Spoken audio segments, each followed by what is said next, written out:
दोस्तों, अगर आप एक ट्रिप पर जा रहे हैं अपने दोस्तों के साथ, लेकिन बीच में आपको कुछ ऐसी चीजें मिल जाए या फिर कुछ ऐसा दिख जाए जो आपकी किस्मत में कभी पाना लिखा ही ना हो, ऐसे में आप क्या करेंगे? उस चीज को रख लेंगे या फिर वहीं छोड़कर आगे बढ़ जाएंगे? चलिए कहानी पर आते हैं। हैंक नाम का आदमी जो कि मिसिसोटा नाम के एक छोटे से टाउन में रहता है, जहाँ पर ज्यादातर बर्फ ही गिरती है और ठंड का मौसम रहता है। इस टाउन में बहुत ही कम ऐसे लोग हैं जो पढ़े लिखे हैं या फिर कभी शहर गए हैं। उन्हें ये जगह पसंद है। उसी में से हम हैंक को देखते हैं, जो कि एक मिडिल क्लास बंदा है।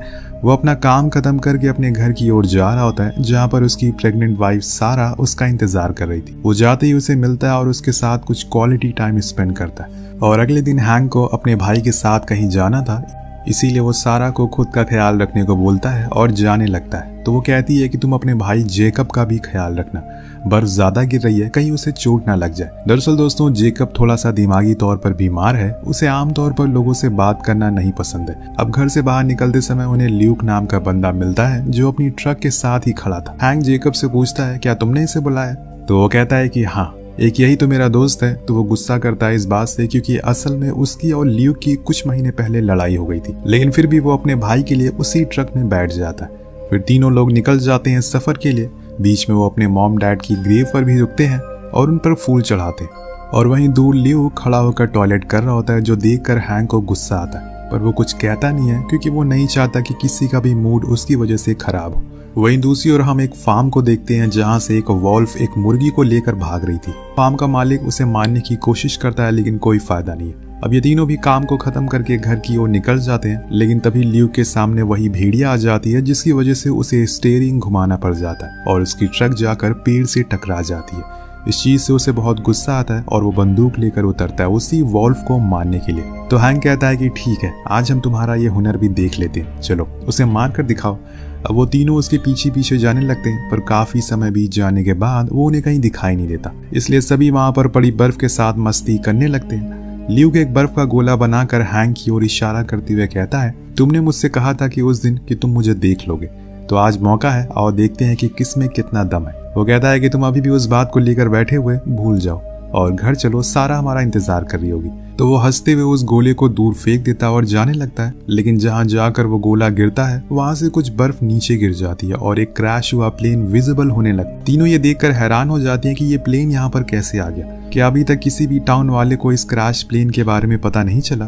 तो हैंक कहता है कि इसीलिए क्योंकि ये बर्फ के नीचे दबा हुआ था। अब वो उसके करीब जाते हैं और धीमे से उसके गेट को खोलकर आवाज लगाते हैं, क्या कोई जिंदा है? लेकिन उस पूरे प्लेन में बस एक ही इंसान था, पायलट, और वो भी मर चुका था। उसकी लाश वहीं गेट की सीट पर सड़ रही थी बहुत दिनों से, क्योंकि उसे कुछ कौवे खा रहे थे, जो कि हैंक के ऊपर भी चढ़ जाते हैं। लेकिन सही मौके पर ल्यूक गेट को खोल देता है और वो भाग जाते हैं और वो हैंक को भी बाहर निकाल लेते हैं। पर इसी बीच ल्यूक को अंदर एक काले रंग का बैग दिखाई देता है। वो उसे बाहर लेकर आता है और खोलता है, जिसमें और उसे खोलते ही तीनों की आंखें खुली की खुली रह जाती है, क्योंकि असल में उस बैग में 100 डॉलर के हजारों नोट थे। वो पूरा बैग भरा हुआ था पैसों से। अब ये देखकर तीनों के तो होश उड़ जाते हैं, क्योंकि अभी तक इतने पैसे उन्होंने अपनी जिंदगी में कभी भी नहीं देखे थे। इसीलिए हैंक कहता है कि हमें इसे यहीं पर छोड़ देना चाहिए और अपने घर जाना चाहिए। लेकिन ल्यूक थोड़ा माइंड चलाता है और वो उन दोनों से कहता है कि ये पैसा जरूर ड्रग का होगा, वरना इतने पैसे लेकर कोई प्लेन से क्यों जाएगा। एक काम करते हैं, इसे हम रख लेते हैं। लेकिन हैंक डर रहा होता है। वो उसे समझाता है कि हमें यहाँ पर किसी ने नहीं देखा, अभी तक किसी को भी इस प्लेन के बारे में पता नहीं है। जब कभी फ्यूचर में पुलिस इसे ढूंढ लेगी तो उन्हें उन पैसों के बारे में पता नहीं चलेगा, क्योंकि कोई भी माफिया पुलिस के पास ये रिपोर्ट लिखवाने के लिए नहीं जाएगा तो उसके इतने पैसे गुम हो गए। तो बेसिकली एक ब्लैक मनी है। ल्यूक हैंक को समझाता है कि तुम्हें आने वाले बच्चे के बारे में सोचना चाहिए। इन पैसों से तुम अपना फ्यूचर बना सकते हो। हम तीनों शहर जाकर रह सकते हैं, बहुत कुछ हो सकता है। कुछ देर सोचने के बाद वो हाँ कर देता है, पर कहते हैं कि जब तक पुलिस इस प्लेन को ढूंढ नहीं लेती, मैं इन्हें अपने घर में रखूंगा, क्योंकि मुझे तुम पर भरोसा नहीं है। अगर पुलिस मेरे घर आ भी गई तो मैं इन पैसों को जला दूंगा। अब दोनों मान जाते हैं, क्योंकि उन्हें हैंक पर पूरा भरोसा था, क्योंकि एक वही थोड़ा पढ़ा लिखा इंसान था। लेकिन सबसे पहले तो वो उन पैसों को वहीं गिनना शुरू कर देते हैं, जिसमें शाम हो जाती है और तब जाकर इन्हें पता चलता है कि ये तकरीबन 4 लाख डॉलर है, जो कि इंडिया के हिसाब से होते हैं 3.5 करोड़ के आसपास। अब ये जानकर वो बहुत ही खुश होते हैं। लेकिन तभी वहां से एक कार गुजरती है, जिसे देखकर हैंक कहता है कि तुम लोग इसे छुपाओ, मैं इसे संभालता हूँ। वो कार उनके पास रुकती है तो उसमें लोकल शेरिफ होता है, जिसे हैंक जानता था। वो उसे फ्रैंक हो जाता है और बताता है, दरअसल ल्यूक का डॉग जंगल में भाग गया था, तो उसे ही ढूंढने के लिए हम यहाँ पर आए हैं। लेकिन तभी वहां पर जेकब आ जाता है और वो बोल देता है कि हैंक, तुमने इन्हें प्लेन के बारे में बताया क्या? अब ये सुनकर हैंक के ठंड में ही पसीने छूट जाते हैं, तो वो फौरन बात को पलट देता है और कहता है कि इसको लगता है कि ज्यादा ठंड लग रही है और इसीलिए बहकी बहकी बातें कर रहा है। अब शेरिफ हंसने लगता है और वहां से चला जाता है। मैंने आपको शुरुआत में ही बताया था कि जेकब थोड़ा डिस्टर्ब है, इसीलिए हैंक उसे बहुत ही कम जगह पर लेकर जाता है, और अब तो और कम जगह पर लेकर जाना होगा क्योंकि वो कहीं भी कुछ भी बोल सकता है। क्या बता वो उन पैसों का कहीं पर जिक्र करते। अब तीनों कार में पैसों को रखते हैं और अपने अपने घर की ओर निकल जाते हैं। ल्यूक सभी से कहता है कि कोई भी अपनी बीवियों से इन पैसों का जिक्र नहीं करेगा जब तक पुलिस को वो प्लेन नहीं मिल जाता। पर हैंक घर जाते ही सारा से पैसों के बारे में बातें करता है और उसे पूछता है कि अगर तुम्हें जंगल के बीच में एक बैग भरकर पैसा मिले तो तुम क्या करोगी? वो कहती है कि मैं उन्हें वहीं छोड़कर वापस आ जाऊंगी। पर अगले ही पल हैंक उन पैसों का बैग बाहर निकाल कर उसके सामने रख देता है। अब जिसे देखकर वो तेज तेज हंसने लगती है। इतने पैसे देखकर कोई भी इंसान अपना फैसला बदल सकता है, उसकी नीयत खराब हो सकती है, और यहाँ वो भी यही करती है। वो उन पैसों को घर में रखने की इजाजत दे देती है। अब रात में वो उससे कहती है कि तुम्हें उस प्लेन में कुछ पैसों को छोड़ देना चाहिए था, ताकि अगर कभी भी इन पैसों का असली मालिक इन्हें ढूंढते हुए यहाँ तक आ भी गया तो उसे कुछ पैसे मिल जाएंगे और वो यही समझेगा कि कुछ पैसे क्रैश में गिर गए और बाकी यही है। इसलिए तुम कल जाकर जेकब को अपने साथ ले जाकर उन पैसों को वहां रख दो। तो वो कहता है कि अगर उसके बाद जेकब जाकर उन पैसों को चुरा ले तो सारा कहती है कि हमें उस पर नजर रखनी होगी। अब हैंक को उसकी बात सही लगती है, इसीलिए वो अगले दिन उसके घर जाता है। उससे झूठ बोलता है कि मैंने उस दिन पायलट की लाश को हिला दिया, इसीलिए हमें जाकर उसे सही करना होगा। अब दोनों वहां पहुंच जाते हैं और हैंक जेकब को कार के पास खड़ा कर देता है ताकि अगर कोई भी यहाँ से गुजरे तो उसे ऐसा लगे कि उनकी कार खराब हो गई, और वो खुद जाकर उन पैसों को रख दे। इससे जेकब को भी पता नहीं चलेगा। पर दोस्तों कुछ ही देर बाद वहां से एक बंदा आते हुए दिखाई देता है जो जेकब से पूछता है कि तुम यहाँ पर क्या कर रहे हो। वो वही जवाब देता है जो हैंक ने उसे बोला था कि यानी कि उसकी कार खराब हो गई। वो आदमी कहता है कि ठीक है, लेकिन क्या तुम्हें यहाँ से किसी फॉक्स को जाते हुए देखा है? तो वो मना कर देता है। तभी हैंक भी वहां आ जाता है और इन दोनों की बात करते हुए देख लेता है, और तभी जेकब उस आदमी पर किसी चीज से वार करता है जिससे कि वो वहीं गिर जाता है। हैंक उसके पास भागते हुए आता है और उसे पूछता है कि क्या हुआ। वो बताता है कि ये आगे जा रहा था प्लेन के पास, इसीलिए मुझे ये करना पड़ा। अब जब वो उस आदमी को चेक करता है तो वो मर चुका था, और ये सुनकर जेकब चिल्लाना शुरू कर देता है और रोने लगता है। पर यहाँ हैंक के पास एक आइडिया था। वो इस पूरे इंसिडेंट को एक हादसे के तौर पर दिखा सकता है, इसीलिए वो उसे कार ले जाने को कहता है और उस आदमी की स्नोमोबिल पर उसको बैठाकर आगे ब्रिज की ओर ले जाने लगता है। लेकिन यहाँ पर वो आदमी असल में मरा नहीं था, सिर्फ बेहोश ही हुआ था। इसीलिए वो उठ जाता और ये हैंक देख लेता है। अब उसके पास कोई और चारा नहीं था, एक चीज बचती है और वो उसका दम घुटना शुरू कर देता है, जिससे कि वो मर जाता है। और फिर उसे घसीट कर ले जाता है और वहां से धक्का दे देता है, जिससे कि फाइनली वो मारा जाता है। अब जब वहां पे जेकब आता है तो उसे ऐसी हालत में देखता है तो पूरी तरह से सहम जाता है और इस कदर डर जाता है कि वो पुलिस के पास जाने के लिए कहता है।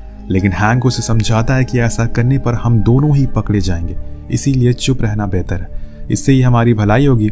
यहाँ पर जेकब को लग रहा है कि ये खून उसने ही किया, लेकिन सच तो बस हमें और हैंक को ही पता है ये खून किसने किया है। इसीलिए वो उसे समझा बुझा कर उसके घर छोड़ देता है और अपने घर आकर सारा को सब कुछ बता देता है। जिसे सुनकर वो कहती है कि क्या तुमने वहां किसी तरह का कोई फुटप्रिंट मार्क या फिर किसी भी तरह का कोई खून का धब्बा छोड़ा है? तो वो कहता है कि अगर ऐसा हुआ भी तो बाहर बर्फ बहुत गिर रही है, अब तक वो सब कुछ ढक गया होगा। इसी बीच हम न्यूज में देखते हैं कि जहां पर रिपोर्टर बताती है कि पुलिस को एक स्नोमोबिल मिली है जिसमें एक आदमी सवार था और उसकी एक सड़क दुर्घटना में मौत हो गई है। ये सुनकर वो चैन की सांस लेता है। अब अगले दिन जब हैंक मील पर काम कर रहा होता है तो उसके पास जेकब की कॉल आती है जो उसे मिलने के लिए बुलाता है। अब वहां पहुंचने पर वो कहता है कि उसे अब फार्मिंग करनी है, जिसके लिए उसे कुछ पैसों की जरूरत है। लेकिन हैंक मना कर देता और उसे समझाता है कि तुम्हें फार्मिंग के बारे में कुछ पता भी है और ऐसे मौसम में वो होगी भी नहीं, इससे बेहतर है कि तुम किसी और देश में जाकर आराम से जिंदगी गुजारो। लेकिन वो ये कहकर मना कर देता है कि ये उसका घर है और यहीं पर रहेगा वो।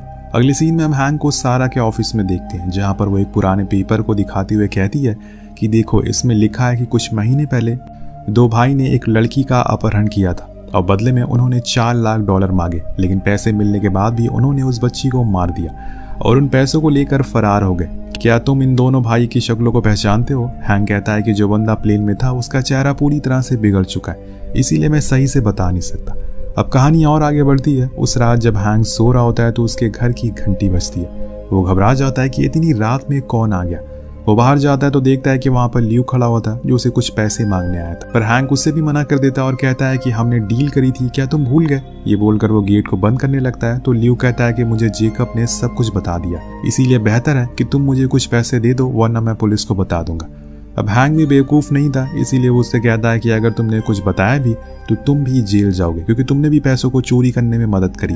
वो समझ जाता है, इसीलिए वो उसे रिक्वेस्ट करता है और वो उसे हैंक को $40 दे देता है और वहाँ से जाने को कहता है। अगले दिन हम देखते हैं कि सारा को बेबी हुआ है और वहाँ पर जेकब भी आता है, तो हैंक उसे बाहर ले जाकर बहुत सुनाता और पूछता है कि तुम किसकी साइड हो। वो कहता है कि तुम्हारे। जिसके बाद हम सारा को देखते हैं जो हैंक से कहती है कि तुम्हें एक टेप रिकॉर्डर खरीदना होगा जिसमें तुम ल्यूक का कन्फेशन रिकॉर्ड करोगे कि उसने उस बंदे का खून किया था। वो कहता है कि ये तुम क्या बोल रही हो, ऐसा कैसे होगा। तो सारा उसे पूरा प्लान बताती है। वो उसे अपने घर बुलाएगा और ढेर सारी ड्रिंक करवा कर फिर एक गेम खेलेगा जिसमें सभी अपना अपना कन्फेशन करेंगे, जिसे तुम अपने टेप में रिकॉर्ड कर लेना और ल्यूक को जबरदस्ती ये बुलवाने पर मजबूर करना कि उसने ही उस बंदे को मारा था। अब इन सब से तुम ल्यूक को कंट्रोल में रख सकते हो और इस चीज में तुम्हें जेकब की भी मदद लेनी होगी।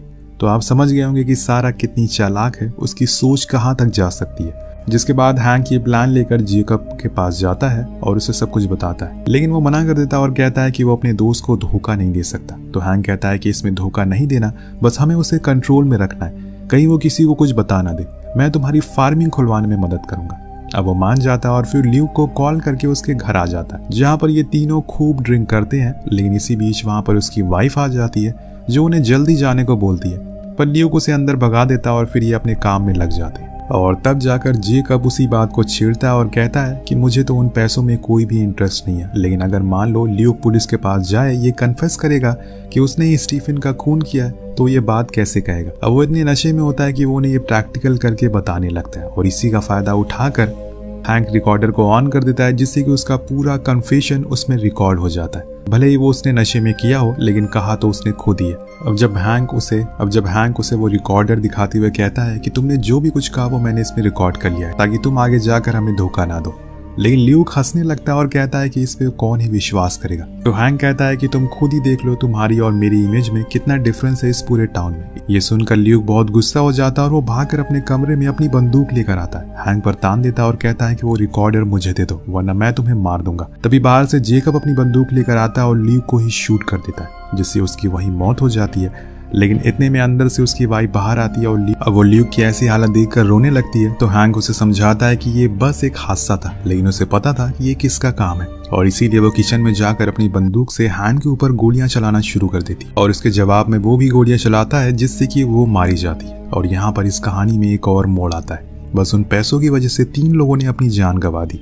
इसीलिए कहते हैं कि लालच बुरी बला है, अभी न जाने कितने लोग और मरेंगे। गलत तरीके का पैसा बर्बादी लाता है, ये कहावत इस पर सूट करती है। अब हैंक फौरन सभी सबूतों को मिटा देता है और पुलिस को फोन करके कहता है कि यहाँ पर किसी ने ल्यूक और उसकी वाइफ को मार दिया।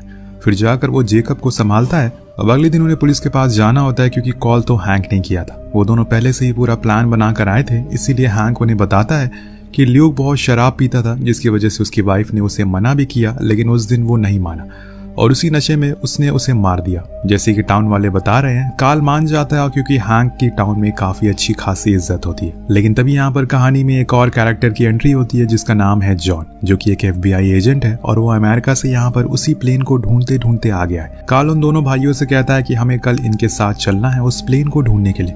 अब यहाँ उसने ये इसलिए कहा क्योंकि जब उस दिन कार्ल हैंक से मिला था जंगल में, तो जेकब ने किसी प्लेन का जिक्र किया था और वही बात अभी भी कार्ल के दिमाग में घूम रही है। इसीलिए जेकब भी कहता है कि हाँ जरूर हम कल चलते हैं। अब घर जाने पर जब ये एजेंट वाली बात सारा को पता चलती है, तो उसे शक होता है कि क्या पता ये एजेंट उन 2 किडनैपर में से एक हो, इसीलिए वो सबसे पहले उसके बारे में पता लगाएगी। अगले दिन आता है और हैंक स्टेशन जाता है, लेकिन जेकब वहां नहीं जाता और वहां जाकर वो कार्ल से मिलता है कि तभी उसके पास कॉल आता है सारा का, जो उसे बताती है कि जॉन नाम का आदमी पूरे FBI में कोई है ही नहीं। उसका शक सही था, लेकिन यहाँ पर हैंक तो फंस चुका है, क्योंकि अगर वो कार्ल को जॉन के बारे में बताएगा तब भी फंसेगा और अगर उसने जॉन को मारने की कोशिश करी तब भी फंसेगा। इसीलिए वो वहां से जाते हुए एक राइफल को चुरा लेता है, जिसके बाद वो लोग उस जगह पर जाते हैं और बड़ी ही देर बाद उस प्लेन को ढूंढ लेते हैं। लेकिन इतने में हैंक चिल्लाना शुरू कर देता है कि कार्ल जो तुम्हारे पीछे है वो असल में एक माफिया है। लेकिन जब तक उसे ये बात समझ आती तब तक वो मारा जा चुका था। अब बारी थी हैंक की, लेकिन उससे पहले जॉन को उसके पैसे चाहिए थे, इसीलिए वो उस प्लेन के अंदर और उस दिन रखे हुए पैसों को उसे दे देता है और जब वो गिनना शुरू करता है तो वो कम थे। लेकिन तभी दोस्तों यहाँ पर पासा पलट जाता है। जॉन बंदूक की नोक पर होता है और तभी अचानक से एक गोली चलती है, जिससे कि वो मारा जाता है और ये गोली चलाई थी जेकब ने। वो बताता है कि उसकी सारा से बात हुई और उसी ने यहाँ पर आने के लिए कहा। अब जैक आगे की प्लानिंग करने लगता है, लेकिन तभी जेकब रोने लगता है और कहता है कि वो इन सब से थक चुका है, इन खून खराबों से, इसीलिए वो उसे भी मार दे, वरना वो पुलिस को जाकर सब कुछ बता देगा। अब हैंक ऐसा नहीं करना चाहता, लेकिन जेकब रोने लगता है और उसे फोर्स करता है, जिसके बाद मजबूरन उसे मारना पड़ता है। वहीं बैठकर वो रोने लगता है और खुद को कोसना शुरू कर देता है, उसने ये सब क्या कर दिया कुछ चंद पैसों के लिए। अब वहां पर पुलिस आती है और उसे स्टेशन लेकर जाती है, जहां पर उन्हें हैंक बताता है कि वो जो एजेंट है उसने खुद मुझसे कहा था कि वो उन 2 किडनैपर में से एक है और वो अपने पैसे लेने के लिए यहाँ पर आए। उसने सबसे पहले कार्ल को मारा और फिर मेरे भाई को। अब एजेंट उन पैसों की बैग को देखता है जिसमें पैसे कम थे, तो वह हैंक को एक गाड़ी दे देता और दूसरा वाला कहता है कि हमें और पैसे जल्दी ही मिल जाएंगे, क्योंकि जैसे ही कोई पैसों को खर्च करने की कोशिश करेगा वो पकड़ा जाएगा। यानी कि इन्होंने उसके सीरियल नंबर को भी ट्रैक कर लिया है। ये सुनते ही हैंक घर जाकर उन सभी पैसों को जला देता है। सारा उसे बहुत रोकने की कोशिश कर, उसने इन्हीं पैसों के लिए अपने दोस्त अपने भाई को खो दिया।